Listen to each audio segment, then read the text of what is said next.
Bonjour et bienvenue dans la cuisine d'Annie.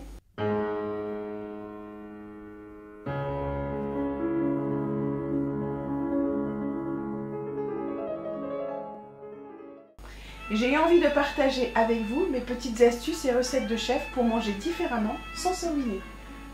En effet, de nombreuses personnes se disent que consommer de la viande ne leur convient pas ou plus. Le choix peut être éthique ou tout simplement économique. La viande représente dans nos paniers de courses une majeure partie du budget.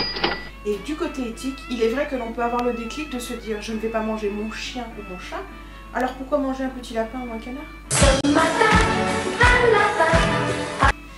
Aujourd'hui, nous allons nous intéresser aux alternatives à la viande et aux autres sources de protéines.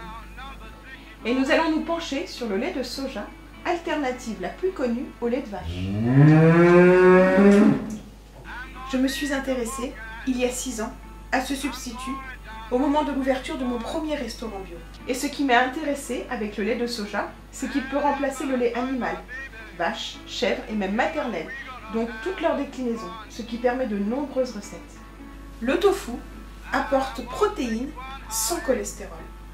Son goût neutre fait de lui un allié parfait qui peut être aromatisé de 1001 façons. Nous allons découvrir comment le réaliser simplement et à petit prix. Pour faire notre tofu, 1 litre de soja, de préférence bio ou maison, nous en reparlerons dans une prochaine vidéo, et un coagulant au choix selon le tofu que nous souhaitons réaliser. Nous allons faire un tofu compact, comme celui vendu dans le commerce. Nous avons besoin de 1 cuillère à café de nigari, dissous dans 6 centilitres d'eau. Versez le lait de soja dans la casserole et le portez à ébullition.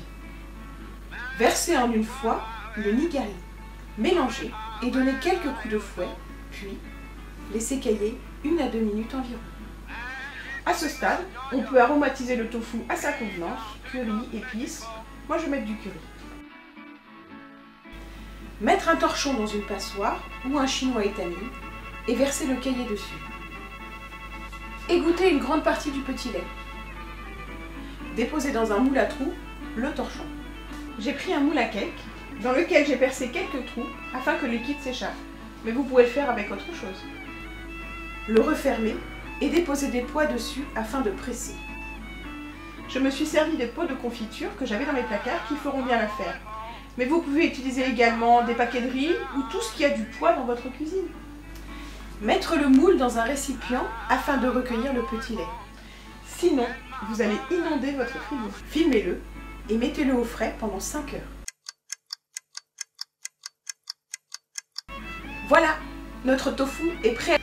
Il se conservera 1 semaine environ dans une boîte hermétique remplie d'eau ou sous vide pour ceux qui ont la chance de posséder une machine sous vide. Bon appétit les amis! N'oubliez pas de vous abonner à ma chaîne et de partager ma vidéo. Vous pouvez aussi me retrouver sur Facebook ou sur mon site. À bientôt!